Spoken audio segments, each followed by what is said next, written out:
ताजा निष्पक्ष खबरों के लिए कहीं नहीं है आपको जाना। प्रतिपक्ष संवाद का काम है सच्चाई आप तक पहुंचाना। मैं हूं खीम सिंह कोरंगा, आप देख रहे हैं प्रतिपक्ष संवाद। आज हमारे समक्ष आमने सामने के कार्यक्रम में मौजूद हैं बेस अस्पताल के medical officer doctor Gaurav Kumar. आइए हम उनसे करते हैं कोरोना वायरस से संबंधित विभिन्न जानकारियों पर बातचीत। कहा जा रहा है कि जो गर्भवती महिलाएं हैं, गर्भवती महिलाओं को टीका नहीं लगाना चाहिए, क्या ऐसा है? मेरे ख्याल में तो ऐसा तो नहीं है। टीका जो है सबके लिए है, सबके लिए नहीं है। क्योंकि ये चीज़ें कहीं पर मैं देख रहा था कि जो व्हाट्सएप यूनिवर्सिटी होती है हमारे, तो व्हाट्सएप यूनिवर्सिटी में एक मैसेज सर्कुलेट हो रहा था कि जो गर्भवती महिलाएं हैं, गर्भवती महिलाओं को टीका लगाने से जो है कई तरह के जो खतरे हो रहे हैं, ऐसा कहीं मैं पढ़ रहा था। ऑथेंटिक जानकारी मेरे पास है नहीं, लेकिन ये काफ़ी बार जो वायरल हो रहा था ये मैसेज। नहीं, देखिए, इसलिए बहुत सारे डॉक्टर्स कह रहे हैं गर्भवती महिलाओं को टीका वैसे तो लगवा सके, लेकिन बहुत टीके लगाने के बाद बहुत सारे लोगों को फीवर और काफ़ी हाई ग्रेड फीवर भी आ रहा है और दूसरे किसी को खांसी भी हो जा रही है। तो इस कंडीशन में हो सकता है कि लगाने के लिए मना किया हुआ हो कि कहीं बुखार आ जाए या 8 मंथ की प्रेगनेंसी होती है, 9 मंथ की होती है, उसमें अगर खांसी होती है तो जो है फीमेल गर्भवती महिलाएं उनके लिए वो सही नहीं है। क्योंकि बहुत सारे मेडिसिन हैं जो ड्यूरिंग प्रेगनेंसी जो है हम नहीं देते हैं, या फिर हम कोई सिटी स्कैन वगैरह ऐसी चीज़ें भी नहीं कर सकते। अगर उनको मान लीजिए खांसी होती है या कोई अन्य चीज़ें होती है या फिर उनके लंग्स में इन्फेक्शन होता है, तो उस कंडीशन में जो है हम उनका जो है सिटी स्कैन वगैरह हमारे जो है नहीं करवाते। एक्सरे को भी एक्सपोज करके वो एरिया को, तब एक्सरे वगैरह होता है, वो भी अच्छा नहीं है क्योंकि रेज जो है वो अच्छी नहीं होती। तो इसलिए भी बहुत सारे लोग जो है मना कर सकते हैं। ऐसा नहीं है कि लगाना नहीं है। और दूसरा ये है कि जहाँ पर वैक्सीनेशन सेंटर है वहाँ पर भीड़ भी बहुत ज़्यादा है, तो इसलिए भी जो है जो फीमेल जो प्रेग्नेंट फीमेल होती है उनको इन्फेक्शन होने का चांसेस बढ़ सकता है। तो इसलिए भी जो है लोग अवॉइड कर सकते हैं। यही एक कारण हो सकता है, नहीं तो ऐसा कोई कारण नहीं है। डॉक्टर साहब, एक चीज़ और है, हमें जो है किस तरीके के मास्क का प्रयोग करना चाहिए? देखिए, मास्क का N95 जो है मास्क कह रहे हैं, लेकिन अब अभी जो है जो प्रोटोकॉल है कि डबल लेयर, मतलब कि 2 मास्क, अगर आपके पास सामान्यतः भी मास्क है तो डबल मास्क का यूज़ करना है और जितनी आप डिस्टेंस रखेंगे उतना आपके लिए अच्छा है। अभी तक तो जो टीके लग रहे हैं 18 साल से ऊपर वालों के लिए लग रहे हैं, ओल्ड एज तक का। इसमें यह नहीं कि किसी भी एज के लिए 40 साल के लिए 50 साल के लिए अलग अलग टीका नहीं है। दूसरा, लोग ये भी पूछते हैं कि क्या हमको पहला टीका जो लगा था वही सेकेंड डोज भी वही लगाना है? हाँ, जिसने कोविड शील्ड लगाई है तो सेकेंड डोज भी कोविड शील्ड ही लगाएगा। ऐसा नहीं कि पहले हमने कोवैक्सीन लगवाई थी तो सेकंड हमको कोविड शील्ड ऐसा नहीं लगाना है। जो पहले डोज लगवाई थी वही सेकंड डोज। और बहुत सारे ये भी जो है उनके अंदर है कि हम अगर मेरे को डायबिटीज़ है तो मैं टीका लगाऊं कि नहीं। आपको उन्हीं लोगों के लिए टीका बनाया गया है जिसको कोविड होने का सबसे ज़्यादा खतरा है, तो वो लोग लगवा सकते हैं। कब नहीं लगवाना है? अगर आपको फीवर है तो उस कंडीशन में आप टीका नहीं लगाएंगे और हर कंडीशन में आप टीका लगा सकते हैं। दूसरा जो है, टीका लगाने के बाद क्या करना है? टीका लगाने से जो है आप शक्तिमान बन जाओगे। क्या जहाँ आपको जाना है, बहुत सारे लोग क्या सोच रहे हैं कि अगर मुझे टीका लग गया तो अब मुझे कोरोना नहीं होगा। ऐसा बिल्कुल भी नहीं है।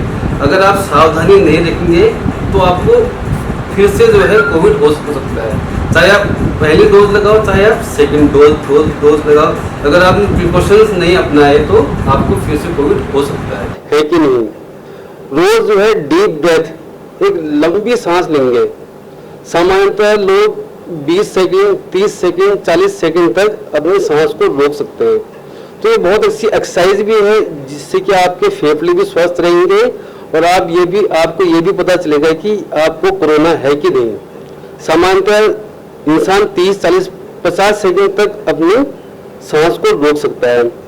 तो आप भी जो एक लंबी सांस लीजिए, ऐसे करके 20-30 सेकंड के लिए आपको रुकना है। अगर इसके बीच में 10 सेकंड, 15 सेकंड या उससे जल्दी अगर आपकी सांस टूट रही है तो इसका मतलब आपके लंग्स में इन्फेक्शन है।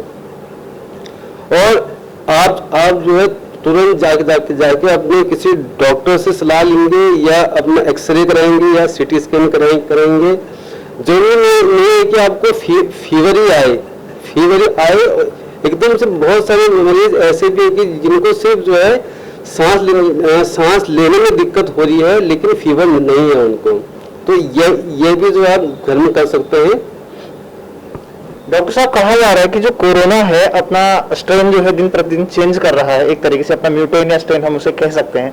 तो जो नया स्ट्रेन है कोरोना का, उसमें किस किस प्रकार के लक्षण आपके समक्ष आपको दिखाई दे रहे हैं? इसमें जो अभी जो पहला स्ट्रेन जो पिछले साल 2020 में था उसमें यह पाया गया था कि स्वाद में और स्मेल में उसमें भी हाई ग्रेड फीवर था। लेकिन इस साल जो अभी जो नया स्ट्रेन जो जो हुआ है अभी, उसमें जो मेनली बहुत लोगों की कंप्लेन ये है कि उनको जो है सर दर्द हो रहा है, हैवी जो सीवियर हेडेक है। बहुत सारे लोग बोल रहे हैं कि हमारा पेट खराब हो रहा है और बदन में दर्द है और गले में काफी खराश है। पहले जो 2020 में जो पिछले साल हुआ तो उसमें इतनी जल्दी जो है चेस्ट इन्फेक्ट नहीं हो रही थी। इस बार जो ये वाला स्ट्रेन है इसमें जो है छाती बहुत जल्दी जो है उसमें संक्रमण बन रहा है, इन्फेक्शन हो रहा है। बहुत सारे मरीज तो ऐसे भी है कि 3-4 दिन में जो है उनका हमने जो सीटी देखा है काफी ज्यादा जो है इन्फेक्शन हुआ था, उसमें बहुत इम्प्रूवमेंट हो रहा है लंग्स का। तो पिछले स्ट्रेन से ये वाला स्ट्रेन जो है ज्यादा खतरनाक है। इसलिए मेरी सलाह है कि सावधान रहें, घर से कोई भी ऐसा कदम ना उठाएं कि जिससे जो है आपको ये फैले, और घर पर रहिए, सुरक्षित रहें। और डॉक्टर साहब देखिए, कई लोग जो कोविड-19 की रिपोर्ट जिसकी पॉजिटिव आ रही है वो जो है अपने घर पे जो है आइसोलेट हो रहे हैं। तो डॉक्टर साहब, आप उनको क्या राय देना चाहेंगे और किस तरीके से वो जो है अपनी देखभाल करें और कोरोना से उभरें? देखिए, सबसे पहले तो मैं ये बोलूँगा कि अगर किसी को सामान्य बुखार आ रहा है, थोड़ी सी अगर खांसी हो रही है तो तुरंत जो है अपना इलाज शुरू करना है, और या एंटीजन RT-PCR जो जांच है वो करानी है। जितनी जल्दी आप मेडिसिन लेंगे उतनी जल्दी जो है आप रिकवर होंगे। बहुत सारे लोग क्या कर रहे हैं कि घर पर बैठे बैठे जो है फोन से, व्हाट्सएप से, फेसबुक से जो है पढ़ के खुद ही इलाज कर रहे हैं। ऐसा नहीं करना है, आपको अस्पताल जाना है, प्रॉपर ट्रीटमेंट लेना है, जो भी कोविड की जांचें हैं वो करानी है। और दूसरा, जैसे आपने घर में रह के जो है कैसे हम जो है स्वस्थ रहें, ठंडी चीजें से ठंडा पानी का इस्तेमाल नहीं करना है, और जो है ज्यादा ऐसे स्थान पर नहीं जाना है शादी में जैसा, या जहाँ पे भीड़ हो रही है अनावश्यक, मतलब कि बिना किसी काम के किसी अस्पताल में घूमना या जाना, ये नहीं करना है। घर पर रहना है, और जो है हर्बल टी आती है, जितने भी चाय है, गर्म चीज जो हमारी जो है चाय है या गुनगुना पानी है, नमक का गहरा है, ये घर पर करना है। और हाँ, अगर बुखार आता है तो बिल्कुल लापरवाही नहीं करनी है। बुखार आने पे सीधे जो है अस्पताल में जाना है, या डॉक्टर से अगर फोन में बात कर सकते तो फोन में बात करनी है, उनको अपने सिम्टम्स के बारे में पूरा बताना कि उनको क्या क्या दिक्कतें हो रही है। तो जितनी जल्दी हो सके अपनी कोरोना की जांच करानी है, जिससे कि आपको ज्यादा इन्फेक्शन ना हो और आप इस बीमारी से बचें। डॉक्टर साहब, कब हमें जो है हॉस्पिटल में किसी पेशेंट को, या फिर जब हम ही संक्रमित हो जाते तो हमें कब जो है हॉस्पिटल में एडमिट होना है, किस स्थिति में? देखिए, सामान्यतः अभी बुखार खांसी तो जो है हो ही रही है बहुत लोगों को, और इस पहाड़ों में तो अभी रोज मेरे को फोन आता है कि हमको खांसी हो रही है, बुखार आ रहा है।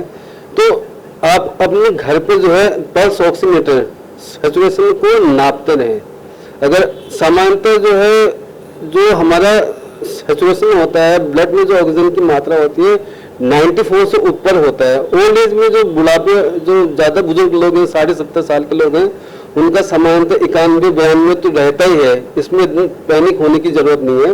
लेकिन हाँ, अगर 90 से कम आ रहा है सैचुरेशन जो है हम चेक कर रहे हैं, 90 से कम आ रहा है, 85, 86, 80 के आसपास आ रहा है, तो हमको तुरंत जो है अस्पताल में जाना है, मेडिसिन लेनी है, एक्सरे या सीटी स्कैन करना है कि आपकी छाती जो है खराब तो नहीं होगी, संक्रमित तो नहीं होगी। उस कंडीशन में आपको तुरंत ऑक्सीजन की जरूरत है, आपको घर पे नहीं रहना है। अगर आपका सैचुरेशन कम आ रहा है तो आप खुद पे अपना एक्सपेरिमेंट नहीं करना है या किसी से पूछ के नहीं अपने की इलाज नहीं कराना, आपको तुरंत जाके ऑक्सीजन की आवश्यकता है अगर सैचुरेशन 90 से कम आ रहा है तो। डॉक्टर साहब, जैसे कि हम देखते हैं व्हाट्सएप यूनिवर्सिटी के छात्र हम भी हैं, तो व्हाट्सएप में बहुत चीज़ें सर्कुलेट होती हैं कि जैसे विभिन्न प्रकार की दवाइयाँ बताई जाती हैं या ये चीज़ें बताई जाती हैं, तो आप जो है वैसे जनरली जो है किन दवाइयों का उपयोग जो है इसके उपचार में करते हैं सामान्य रूप से? देखिए, कोई भी बीमारी होती है तो सिम्टोमेटिक ट्रीटमेंट होता है। जैसे अगर किसी को बुखार आता है तो पैरासिटामोल यूज करते हैं, सर्दी खांसी है तो बहुत मेनली जो अपर रेस्पिरेटरी ट्रैक्ट इन्फेक्शन जो है इसके लिए एंटीबायोटिक्स आती हैं और जो है एंटीहिस्टामिनिक आती है, जिससे कि जो है हम कफ को कम एक तरीके से जैसे जैसे सिम्टम्स आते हैं ऐसे ऐसे हम उसको इलाज करते हैं।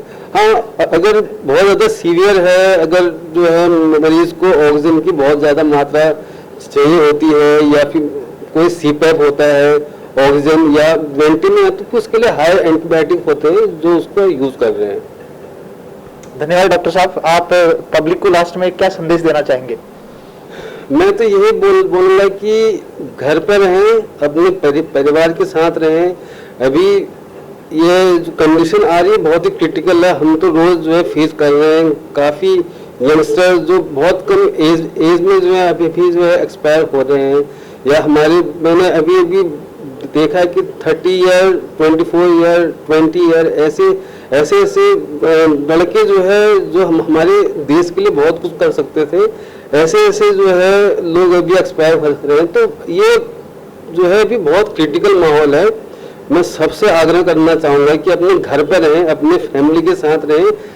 कोरोना एक उससे तो बहुत खराब बीमारी है, लेकिन कोरोना ने यह भी सिखाया है कि अपने फैमिली को भी टाइम दें। जब से कोविड हुआ तो 10-10 साल, 15-15 साल जो अपने घर को छोड़ के लोग गए हुए थे, अभी अपने घर पे आए हैं, अपने परिजनों से मिल रहे हैं।